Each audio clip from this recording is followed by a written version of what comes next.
மருது மக்களாட்சி வருது. நல்லாட்சினா எடப்பாடியார் தான். வாக்களிப்பீர் இரட்டை இலையே. இனிமே கண்ணை மூடிட்டு கடலை எண்ணெய் வாங்கலாம். ஏன்னா மந்த்ரா கடலை எண்ணெய் இதயத்தின் தயாரிப்பு. வறுக்க பொரிக்க ஏன் எல்லா சமையலுக்கும் மந்த்ரா தான். மந்த்ரா கடலை எண்ணெய் அபார ருசி, ஆரோக்கியமான உடல் நலம். வணக்கம். செய்தி சுருக்கம். மோடியின் குமரி ரோட் ஷோவில் நெஞ்சை நெகிழ வைத்த சம்பவம். ஆசி வழங்கிய மூதாட்டி, பிரதமர் செயல் வைரல்.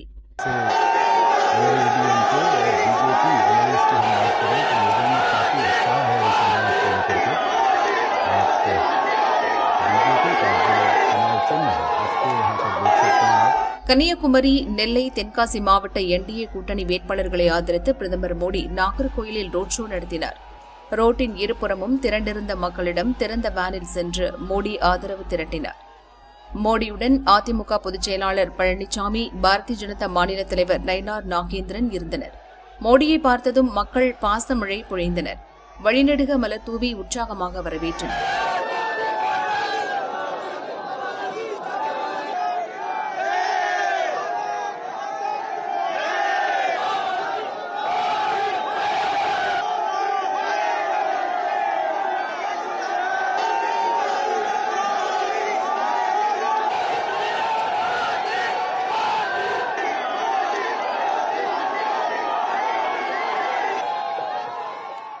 மோடி மோடி என விண் அதிர முழங்கினர்.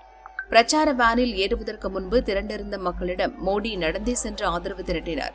மோடியிடம் ஆர்வமுடன் மக்கள் கைகுலுக்கினர். அப்போது கூட்டத்திற்கு நடுவில் நின்ற மூதாட்டியை பார்த்த மோடி நெகிழ்ந்து போனார்.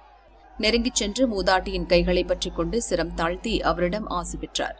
நீங்க நல்லா இருக்கணும் யா என்று மூதாட்டி மனதார வாழ்த்தினார். சுற்றியிருந்த மக்கள் மோடியின் எளிமையை கண்டு வியந்து போனார்கள்.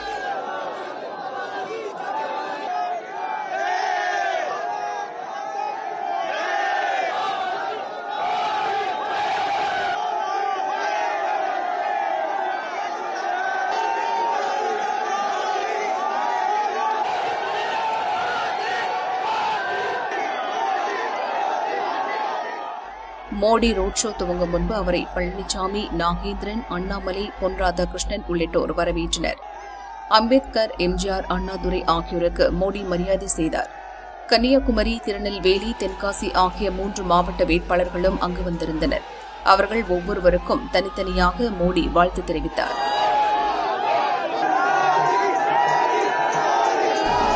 விஜயின் ரோட் ஷோ பாதியில் ரத்து. தமிழக சட்டசபை தேர்தல் களம் சூடுபிடித்துள்ளது. அனைத்து கட்சி தலைவர்களும் தீவிர பிரச்சாரத்தில் ஈடுபட்டு வருகின்றனர். தவிக தலைவர் விஜயும் பல்வேறு மாவட்டங்களில் பிரச்சாரம் மற்றும் ரோட் ஷோ சென்று ஓட்டு சேகரித்து வருகிறார். இன்று சென்னை தியாகராய நகர், 1000 விளக்கு, எழும்பூர் தொகுதிகளில் ரோட் ஷோ செல்ல அனுமதி வழங்கப்பட்டது. இந்த 3 தொகுதிகளிலும் விஜய் மாலை 4 மணி முதல் இரவு 8 மணி வரை பிரச்சாரம் செய்ய அனுமதி அளிக்கப்பட்டது.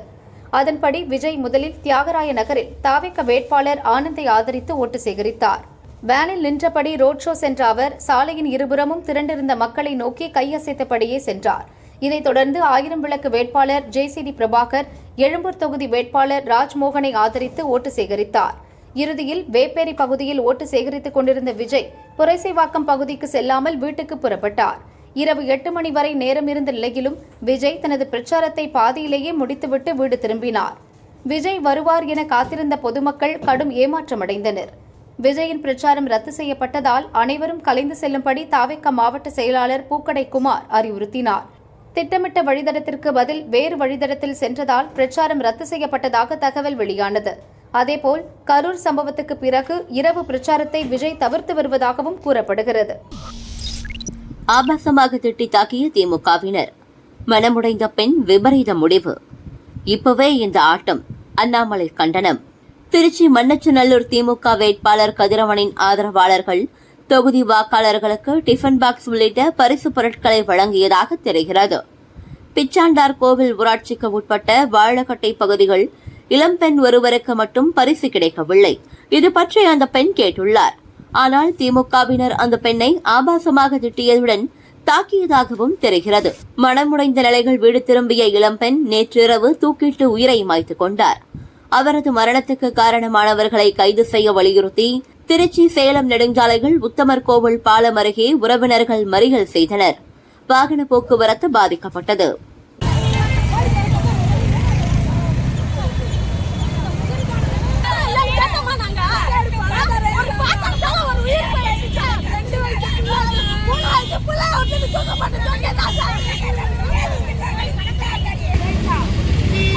இந்த சம்பவம் தமிழகம் முழுவதும் பெரும் அதிர்வலைகளை ஏற்படுத்தியுள்ளது.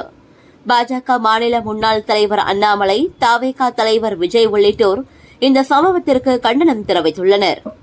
அண்ணாமலையின் பதிவில் திமுகவின் உண்மை முகம் இதுதான். வாக்களிக்கும் மக்கள் மீதும் திமுகவினருக்கு எந்த காலத்திலும் மரியாதை கிடையாது. தேர்தல் முடியும் முன்னரே பெண் என்றும் பாராமல் ஆபாச வார்த்தைகள் பேசி தாக்குதல் நடத்தி ஒரு உயிர் பறிபோக காரணமாக இருக்கும் இந்த ரவுடி கும்பல் தேர்தல் முடிந்த பிறகு என்னவெல்லாம் செய்வார்கள் என்பதை மக்கள் சிந்திக்க வேண்டும். வரும் தேர்தலில் இந்த திமுக அராஜக கும்பலை முழுமையாக புறக்கணிப்பதே தமிழகத்திற்கும் தமிழக மக்களுக்கும் நல்லது என்று அண்ணாமலை தெரிவித்துள்ளார். தவேக தலைவர் விஜயன் பதிவில் திமுகவினரின் ஆபாச வசவுகளை தாங்க முடியாமல் மன உளைச்சலால் மண்ணச்சநல்லூரில் சகோதரி உயிரை மாய்த்துக் கொண்டது உங்கள் மனசாட்சியை ஒழுக்கவில்லையா ஸ்டாலின் சார் என்று கேள்வி எழுப்பியுள்ளார். இதற்கு காரணமான கயவர்கள் உடனடியாக கைது செய்யப்பட வேண்டும் என்றும் விஜய் வலியுறுத்தியுள்ளார். திமுகவினரின் 8000 பரிசு கூப்பன் குறித்தும் சாடியுள்ள விஜய், இந்த பரிசு கூப்பன் உங்கள் அதிகார பசிக்காக அப்பாவிகளை ஏமாற்றி பிழைக்க இதென்ன இருடியம் விற்பனையா? மக்களை ஏமாற்றும் மண்ணொளி பாம்பா அல்லது வாக்காளர்களை ஏமாற்றும் ரைஸ் புல்லிங்கா? மக்களை ஏமாற்றும் இத்தகைய சதிகார சதுரங்க வேட்டை மோசடிகளை தேர்தல் ஆணையம் உடனடியாக தடுத்து நிறுத்த வேண்டும் என விஜய் வலியுறுத்தியுள்ளார். உடல் நலம் பாதித்த வானதிக்காக கோவையில் களமிறங்கிய ரேகா. கவலையை விடுங்க, நான் பாத்துக்கிறேன். சட்டசபை தேர்தலில் கோவை வடக்கு தொகுதியில் பாரதிய ஜனதா வேட்பாளராக வானதி சீனிவாசன் போட்டியிடுகிறார். பிரச்சாரத்தில் ஈடுபட்டிருந்த போது அவருக்கு திடீரென உடல்நலக்குறைவு ஏற்பட்டது. இதையடுத்து கோவையில் உள்ள தனியார் மருத்துவமனையில் சிகிச்சை பெற்று வருகிறார். இதன் காரணமாக வானதி சீனிவாசன் பிரச்சாரம் செய்ய முடியாத சூழல் ஏற்பட்டுள்ளது. இதனால் வானதி இல்லாமலேயே பாரதிய ஜனதா மற்றும் கூட்டணி கட்சி நிர்வாகிகள் தொகுதியில் வாக்கு சேகரிப்பில் ஈடுபட்டுள்ளனர். வானதிக்கு ஆதரவாக அவரது மகன்களும் தீவிர வாக்கு சேகரிப்பில் ஈடுபட்டுள்ளனர். இந்நிலையில் வானதிக்கு ஆதரவாக கோவை வடக்கு தொகுதியில் டெல்லி முதல்வர் ரேகா குப்தா பிரச்சாரம் செய்ய முடிவெடுத்துள்ளார். இதற்காக திருப்பதி ஏழுமலையான் கோயிலுக்கு ரேகா குப்தா சென்று வானதி சீனிவாசன் நலம் பெற வேண்டிக் கொண்டார். சிறப்பு அர்ச்சனை செய்து வழிபட்டார். பின்னர் திருப்பதியிலிருந்து விமானம் மூலம் கோவை வந்த அவர் கோவையில் உள்ள தனியார் மருத்துவமனைக்கு சென்றார். தீவிர சிகிச்சை பிரிவில் உள்ள வானதி சீனிவாசனை சந்தித்து நலம் விசாரித்தார். அப்போது வானதியிடம் திருப்பதிக்கு சென்று உங்களுக்காக அர்ச்சனை செய்துவிட்டு நேராக இங்கு வருகிறேன் என ரேகா குப்தா கூறினார்.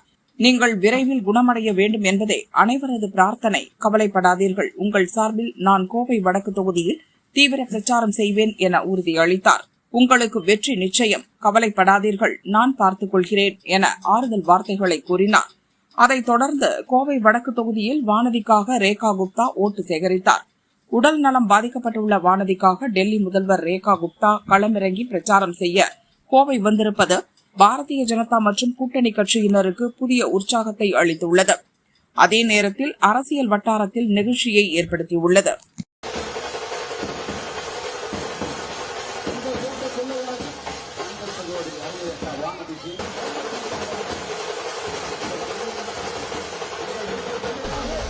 கஞ்சா போதையில் வீடு புகுந்து மாணவியை சாய்த்த கும்பல். மீஞ்சூர் அருகே கொடூர சம்பவம். திருவள்ளூர் மாவட்டம் மீஞ்சூர் அடுத்த வல்லூர் வாலாஜா நகரைச் சேர்ந்தவர் 17 வயது மாணவி. இவர் கல்லூரியில் 1ஆம் ஆண்டு படித்து வருகிறார். நேற்று இரவு மாணவி வீட்டின் மாடி அறையில் தனியாக இருந்து தேர்வுக்காக படித்துக் கொண்டிருந்தார். அப்போது வீட்டின் பின்புற மாடிப்படி வழியாக அறைக்குள் புகுந்த 3 பேர் கொண்ட கஞ்சா கும்பல் கத்தியால் மாணவியை கொடூரமாக தாக்கியது. வலி தாங்க முடியாமல் மாணவி அலறி துடித்தார். அந்த அலறல் சத்தம் கேட்டு அக்கம் பக்கத்தினர் மற்றும் பெற்றோர் வந்தனர். அதற்குள் 2 பேர் அங்கிருந்து தப்பி ஓடிவிட்டனர். ஒருவனை மட்டும் அப்பகுதி மக்கள் பிடித்து நைய புடைத்து போலீசாரிடம் ஒப்படைத்தனர். இந்த தாக்குதலில் மாணவியின் கை, பின்னந்தலை, கால்களில் வெட்டு விழுந்தது. மாணவி தற்போது மீஞ்சூரில் உள்ள தனியார் மருத்துவமனையில் சிகிச்சைக்காக சேர்க்கப்பட்டுள்ளார். இந்த கொடூர சம்பவம் குறித்து நடவடிக்கை எடுக்க வலியுறுத்தி பாதிக்கப்பட்ட மாணவியின் உறவினர்கள் மீஞ்சூர் காவல் நிலையத்தை முற்றுகையிட்டனர். தப்பி ஓடிய இருவரையும் கைது செய்ய வேண்டும் என கோரிக்கை வைத்தனர். செமஸ்டர் நடந்துட்டு இருக்கனால இந்த மாதிரி உள்ளே வந்து படிச்சுட்டு இருக்கும்போது 3 பேர் வந்து பக்கத்து இதுலேருந்து எகிரி குச்சி உள்ளே வந்து அவனை வந்து அடிச்சிருக்காங்க. அதுக்கப்புறம் இது வந்து திருட வந்தாங்க அப்படின்னு சொல்லி நினச்சி ஃபோனை தூக்கி போட்டதுக்கப்புறம் பார்த்தா 3 பேர், 2 பேர் இங்கே நின்றுட்டு இருந்தாங்க போல், ஒருத்தர் உள்ளே வந்து வெட்டியிருக்காங்க போட்டு. வெட்டியிருக்கு, 8 காயம் மேலே. இதெல்லாமே ஸ்கூல் டாப்பர் அந்த பொண்ணு, யார்கிட்டயும் அதிகமாக பேசாது பழகாது, அது பாட்டுக்கு காலேஜ் போயிட்டு வர்றது எல்லாமே இருக்கும். இந்த மாதிரி இரவு கூட ரொம்ப லேட்டும் இல்லை, 10-10:45 மணி தான் நைட்டு. அதுக்கப்புறம் இங்கே வந்த சவுண்டுனால தான் அம்மாவும் அன்னை கீழேருந்து வந்து நம்ம பார்க்குறோம். பார்த்ததுக்கப்புறம் ஃபுல்லாக ரத்தம். நீங்கள் பார்க்கலாம் இதில் எவ்வளோ ஃபுல்லாக ரூமு, இது எல்லாமே புக்ஸு எல்லாமே ரத்தமாக இருக்குது. இதுக்கு வந்து ரொம்ப ஒரு நீதி நியாயம் கண்டிப்பாக கிடைச்சே ஆகணும். வீடு புகுந்து மாணவியை கஞ்சா ஆசாமிகள் வெட்டிய சம்பவம் சென்னை சுற்றுவட்டார பகுதிகளில் பெரும் பரபரப்பை ஏற்படுத்தியுள்ளது. 1000 ரூபாய் கொடுத்து மூதாட்டியின் தபால் ஓட்டை வாங்கும் பகீர். இங்க பணத்தை பாரு, தீயாய் பரவும் வீடியோ. என்ன எலெக்ஷன் என்ன நடத்துறீங்க? வீடியோ எல்லாத்தையும் இங்க வா, அப்பா கட்டு காசு வெளியே எடுத்துரு. அப்பா வெளியே வா. காசு எவன் கொடுத்தா? உதயசூரியன் இன்ஜினியருக்கு எப்படி போட்ட நீங்க? வெளியே வா. ஏந்து வா. யாரு கொடுத்தா காசு? ஏந்திரி வா. யாரு காசு கொடுத்தா? யாரு காசு கொடுத்தா சொல்லு. யாரு காசு கொடுத்தீங்க? உதயசூரியனுக்கு ஓட்டு போட சொல்லி யாரு காசு கொடுத்தீங்க? என்ன வயசானவங்க காசு கையில கொடுத்து ஓட்டு போட சொல்றீங்களா? இப்ப திரும்ப ஓட்டு போடலாம். இப்ப திரும்ப ஓட்டு போடணும். நாங்க யாரு காசு கொடுத்தீங்க? காசு காசு யாரு எங்களுக்கு கொடுக்குறீங்க? தமிழகத்தில் ஓட்டுச்சாவடிக்கு வர முடியாத முதியவர்களிடம் வீட்டுக்கே சென்று தபால் ஓட்டு சேகரிக்கும் வேலையில் தேர்தல் கமிஷன் அதிகாரிகள் ஈடுபட்டுள்ளனர். அந்த வகையில் கடலூர் மாவட்டம் திட்டக்குடி தொகுதியில் உள்ள இளமங்கலம் பகுதியில் உள்ள முதியவர்களிடம் அந்த பகுதி தேர்தல் அதிகாரிகள் தபால் ஓட்டு சேகரித்தனர். அப்போது மூதாட்டி ஒருவருக்கு 1000 ரூபாய் பணம் கொடுத்து அவரை உதயசூரியனில் ஓட்டு போட வைத்ததாக சர்ச்சை வெடித்தது. இது தொடர்பாக தேர்தல் அதிகாரிகளிடமும் அங்கு இருந்த கட்சிக்காரர்களிடமும் குடும்பத்தினர் வாக்குவாதம் செய்தனர். 1000 ரூபாய் கொடுத்து பாட்டியை எப்படி உதயசூரியனுக்கு ஓட்டு போட வைக்கலாம்? இந்த ஓட்டு செல்லாது. இளமங்கலத்துல மறுபடியும் வயசானவங்களை ஓட்டு போட வைக்கணும். நாங்க தேர்தல் கமிஷன் வரை போவோம் என்று குடும்பத்தினர் கொதித்தனர். பாட்டிக்கு கொடுத்த பணத்தை காட்டி குடும்பத்தினர் பேசும் வீடியோ தீயாக பரவி வருகிறது. திரும்ப இங்க பெட்டி எடுத்துவோமா, திரும்ப நாங்க போடுவோம் ஓட்டு. காசை கொடு. ஏன் காசை கொடுத்து ஏன் ஓட்டு கேக்குறீங்க? சோசியல் மீடியால போடு, தேர்தல் அனுப்பு எல்லாத்தையும். எப்படி காசு எடு? கூட கையில கொடுத்தா ஓட்டு போடுறாங்கப்பா. வயசானவங்களுக்கு ஓட்டு கேக்குறீங்களா? அங்க போய் எடு வீடியோ, அங்க போய் எடு. அங்க போய் அங்கதான் காசு எடுக்குது. அதான் கேட்குறேன், எடு கேட்குறேன். திட்டக்கடிக்கே இப்போ மாற்றணும் எலெக்ஷனையே. எப்படி வயசானவங்களை வந்து எப்படி எடுப்பீங்க? இந்த மாதிரி காசை கையில் கொடுத்து எல்லாத்தையும் கவர் பண்ணு. இரு, காசை கையில் கொடுத்து எப்படி ஓட்டு வாங்குவீங்க?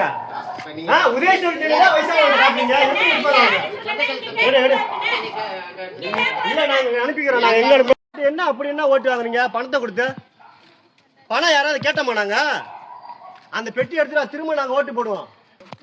பணத்தை பாருங்க பாரு, எடு வீடியோ எடுங்க. பணம் 1000 ரூபாய் கொடுத்து ஏன் ஓட்டு கேட்குறீங்க உதயசூரியனுக்கு? எதுக்குங்க இந்த வேலை? அங்கே எடு, அவங்கள எடு. வயசானவங்களை வந்து 1000 ரூபாய் பணத்தை கொடுத்து ஏன் ஓட்டு எடுக்கிறீங்க, ஓட்டு கேட்குறீங்க? இளமங்கலத்தில் திரும்ப எலெக்ஷன் நடத்தின வயசானவங்களுக்கு சொல்லிவிட்டா திரும்ப வரணும். பணத்தை கொடுத்து ஏன் ஓட்டு கேட்குறீங்க? அது பணம் கொடுக்குறவங்களே கூடையா கூப்பிட்டு வந்து எடுக்கிறீங்க பாரு. 1000 ரூபாய் பணம்